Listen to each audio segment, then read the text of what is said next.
Bismillahirrahmanirrahim. Alhamdulillahirabbil alamin.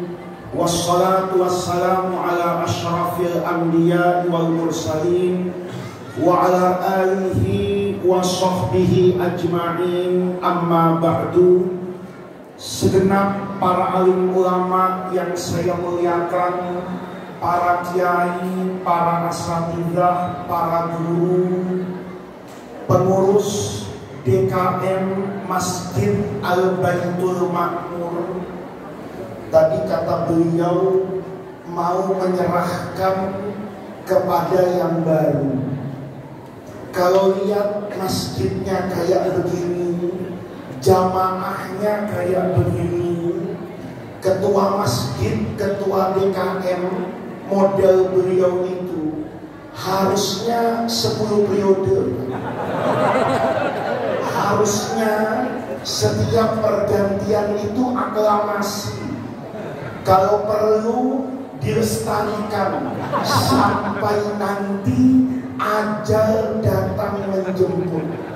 Saya rasa tidak ada kebahagiaan orang kecuali wafat sebagai ketua masjid yang kalau sholat subuh bagi-bagi voucher. Tapi saya sedih, saya tidak dapat. Jadi warna-warni masjidnya ada vouchernya.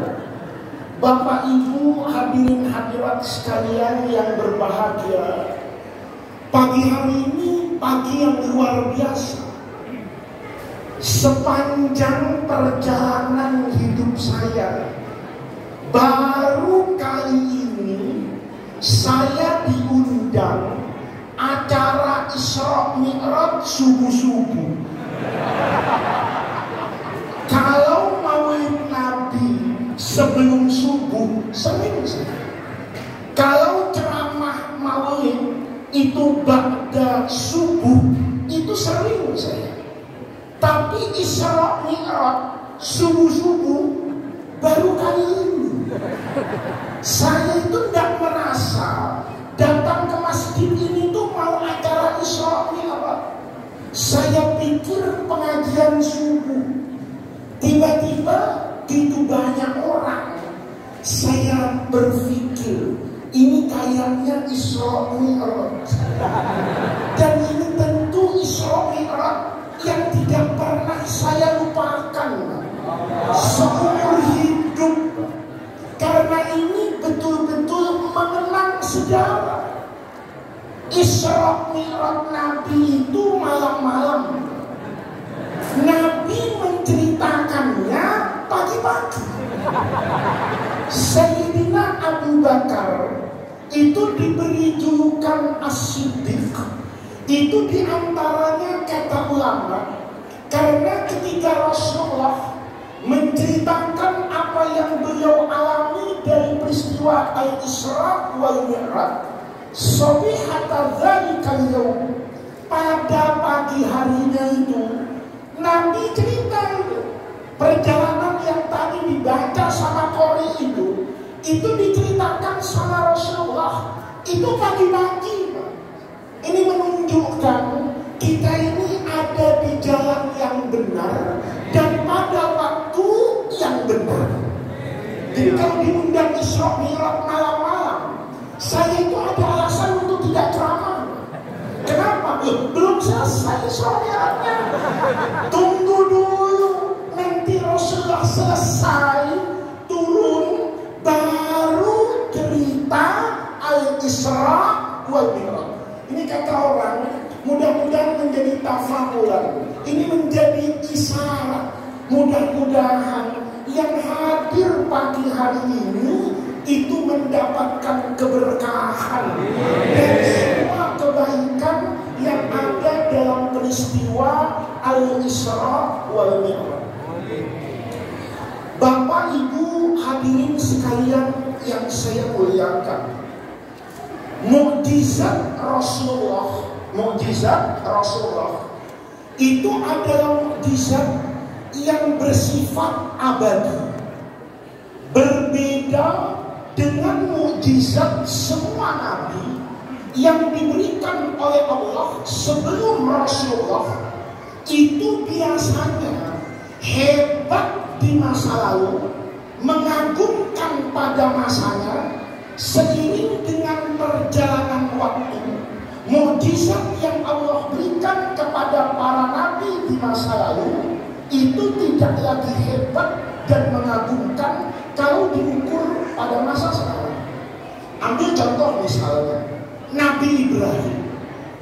Nabi Ibrahim ini kan biangnya Nabi. Nabi Ibrahim itu dikatakan induk dari semua agama samawi besar yang Allah berikan kitab suci yang boleh jadi sampai hari ini masih ada di dunia ini. Agama besar itu Yahudi, agama besar itu Nasrani, agama besar itu Islam. Tiga-tiganya ini memiliki kitab suci yang dikenal semua orang. Yang pertama namanya Taurat, yang kedua namanya Injil, yang ketiga namanya Quran. Ini harus kita imani semuanya. Anda tidak menjadi orang beriman kecuali Anda meyakini bahwa Taurat itu adalah wahyu Allah yang Allah turunkan kepada Nabi Musa, sebagaimana Injil itu adalah wahyu Allah yang Allah turunkan kepada Nabi Isa, dan Al-Quran itu munazzalun ala Rasulillah sallallahu alaihi wasallam. Nah, ini tiga agama besar itu induknya Nabi Ibrahim. Maka Nabi Ibrahim itu nabi hebat. Bu, Nabi Ibrahim itu biangnya semua nabi. Tahu nggak Bu sebabnya Nabi Ibrahim itu jadi nabi yang disebut bapaknya para nabi? Tahu nggak Bu? Kalau nggak tahu saya kasih tahu. Nabi Ibrahim itu menjadi bapak biangnya semua nabi yang membawa syariat besar. Itu karena Nabi Ibrahim istrinya 2. Jadi Nabi Ibrahim itu jadi nabi yang hebat karena istrinya 2. Suami ibu tidak hebat karena istrinya 1. Ini dengerin nih, nanti vouchernya ditanya nih Pak. Nanti ada pertanyaan sebelum menukarkan voucher.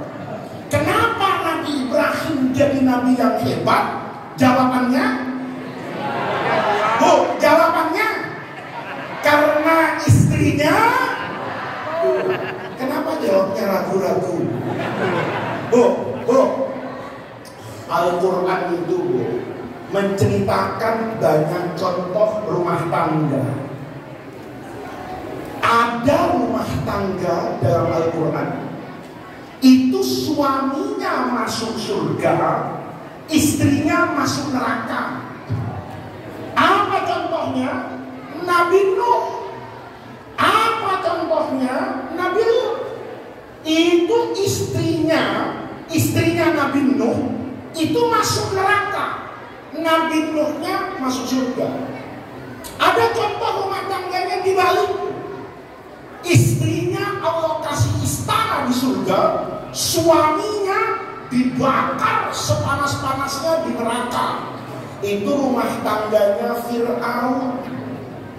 Ada yang suaminya masuk surga, istrinya masuk surga. Itu Nabi Ibrahim.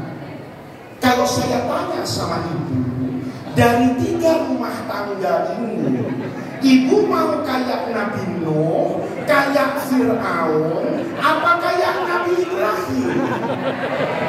Bu, mau kayak Nabi Nuh, mau kayak Fir'aun, apa kayak Nabi Ibrahim?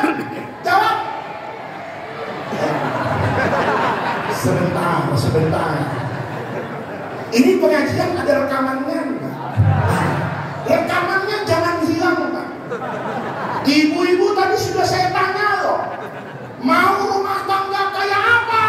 Teriak, kayak Nabi Ibrahim. besok Senin Bapak ke KUA daftar kawin lagi. Nanti sama KUA ditanya kan, kalau mau kawin lagi boleh Pak, tapi mana izin dari istri Bapak? Bapak bawa rekaman pengajian ini. Bapak kasih tahu sama KUA, itu istri saya ngaji. Begitu ditanya rumah tangganya mau kayak siapa, istri saya kencang menjawab kayak Nabi Ibrahim. Itu kalau ngaji usulul fikih, mafhumnya saya disuruh kawin lagi karena Nabi Ibrahim istrinya dua. Bu, nyesel gak ngaji subuh ini? Bu, kata ibu-ibu, nyesel gua datang. Ngaji apaan ini? Usah tenang Bu. Orang kalau ngaji sama saya aman. Nanti nih ibu pulang, suami akhir zaman nih, yang casingnya model kayak begini nih. Yakin Pak, yang diingat itu cerita Nabi Ibrahim ini. Apa yang saya ceramahkan setelahnya itu tidak penting. Yang penting gua punya senjata untuk besok kawin. Kebaca Pak, yang pecian, sorbanan, jasan, itu semua saya tanya di sini, pasti cita-citanya punya istri dua. Cuman sayang Ustaz, itu terbatas hanya pada cita-cita. Karena orang poligami itu sebetulnya nggak butuh adil dan nggak butuh berani, butuh tega. Kalau Bapak tega, nah itu selalu sukses. Kalau Bapak nggak tega, biar punya semangat 45, takbirnya lebih kenceng dari tadi, tetap sampai hari kiamat istrinya satu. Bu, nanti nih Bu, suami-suami akhir zaman ini pulang pasti nanya ibu, Neng sini, tadi ngaji kalau ngaji, lo waktu ditanya mau kayak Nabi Nuh, Fir'aun, apa Nabi Ibrahim, lo jawab apa? Nabi Ibrahim. Kata istrinya, suaminya pasti ngomong, berarti Reno dong, gua besok kawin lagi supaya jadi Nabi Ibrahim. Jawab Bu, iya, saya kepengen abang betul-betul seperti Nabi Ibrahim. Habis itu diterangin, tapi Bang, dalam sejarah Nabi Ibrahim itu nikah dua, itu setelah tidak mempan dibakar.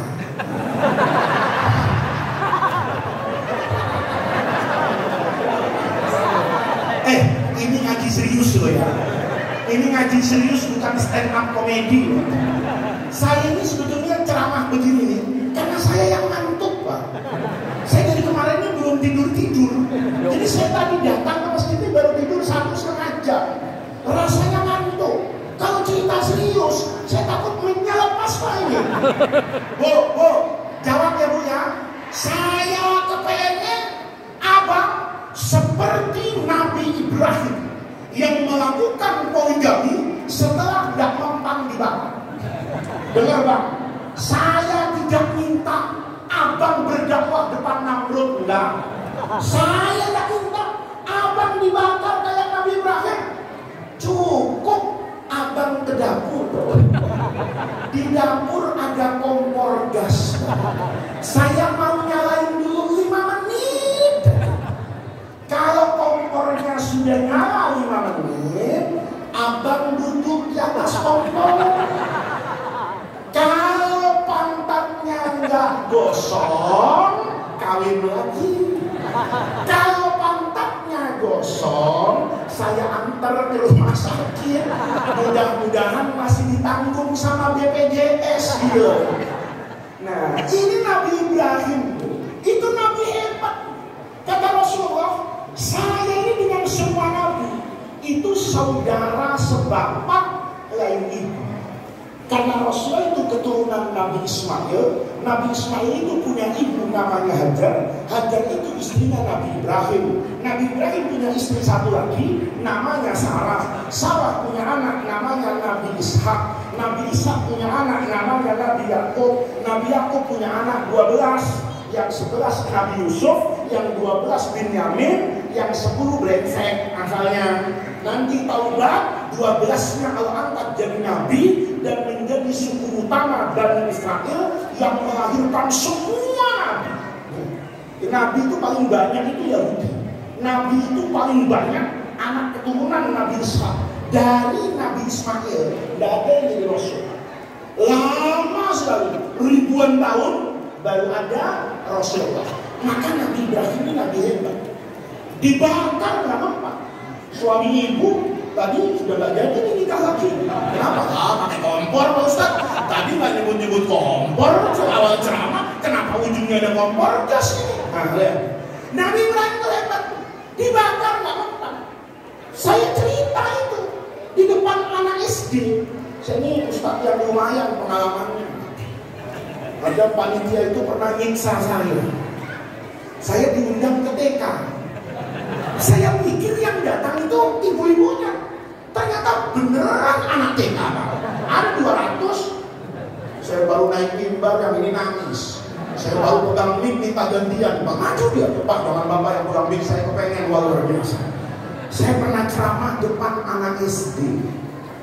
Tapi untuk pertama kali saya dapat ilmu yang tidak pernah saya lupakan dari seorang anak SD, yang tidak pernah saya dapatkan ketika saya ceramah di depan kiai, habib, profesor, dan gubernur presiden. Saya pidato, karena itu mau Idul Adha. Kata kepala sekolahnya, tolong Pak ceritakan Nabi Ibrahim. Saya bilang, anak-anakku, Nabi Ibrahim itu Nabi hebat, nggak gampang dibakar. Saya lupa yang saya hadapi itu bukan anak SD generasi TVRI kayak saya ini, bukan generasi masa lalu. Ini generasi milenial nih. Kalau anak zaman saya diceramahin itu slogannya samikna wa atokna. Anak sekarang samikna wa pikir-pikir. Ini generasi Samsung dan generasi iPhone. Ini kritis, nggak mudah menyampaikan agama, kecuali nanti agama itu bisa selaras dengan logika dan mendamaikan perasaan hatinya yang paling dalam. Maka anak tadi bilang, Pak, angkat tangan dulu. Saya baru pagi itu ceramah di instruksi orang. Ya, angkat tangan dulu. Pak, saya mau nanya, apa? Saya jamin. Ngotot, nanya. Maaf, Pak Ustaz. Kalau ukuran hebatnya mukjizat itu kan dari bahasa Arab. Akjaza yujizu, melemahkan, mengalahkan lawan. Kalau itu orang bisa mengalahkan lawan, itu bahasa Arabnya namanya mukjiz. Dikasih tak marbutoh jadi mukjizatun, itu mubalaghah, artinya membungkam. Lawannya itu tidak bisa mengalahkan. Mukjizat Nabi Ibrahim itu membungkam Namrud, tapi tidak membungkam anak istri sekarang.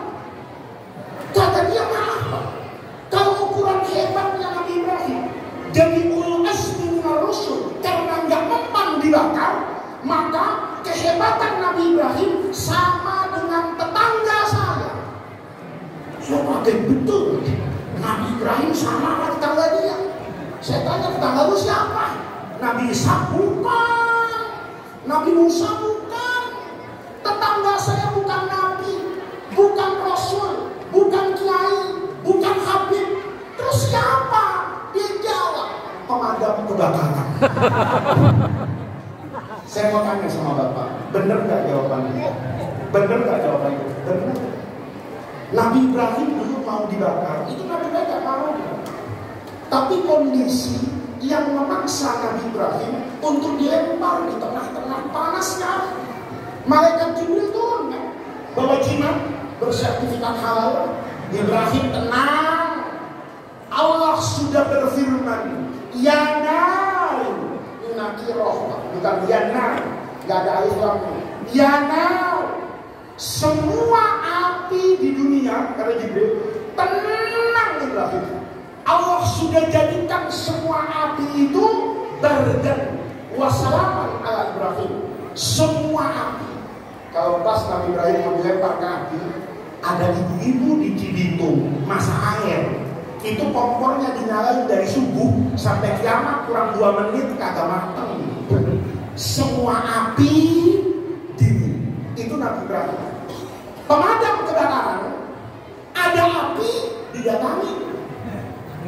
Ayo, ada kebakaran, alhamdulillah, masa Cibitung misalnya atau di mana kebakaran. Bapak lapor orang kebakaran. Terus petugasnya jangan lapor gua takut api. Pemadam kayak gitu mutasi ke dinas penguburan. Kenapa? Yang namanya pemadam kebakaran pasti berani lawan. Dia punya baju anti. Kata anak tadi, kalau ukuran hebatnya nggak mempan dibakar, maka pemadam kebakaran juga nggak mempan dibakar. Kalau ada pemadam kebakaran ngaku-ngaku masih ada pantasnya, nggak mempan dibakar. Kalau kiai ngaku-ngaku nggak ada pantasnya. Ngajar minta dijemput naik motor. Pulang ngajar, kagak ada amplopnya, cemberut. Nabi apaan itu? Ini kalau kita lihat, itu mukjizat semua nabi. Bapak ukur dengan ukuran apapun, yang hebat di masa lalu, yang mendatangkan kebaikan di masa lalu, kalau ada sampai hari ini, tidak jadi baik lagi, tidak jadi hebat lagi, kecuali mukjizatnya Rasulullah Shallallahu Alaihi Wasallam.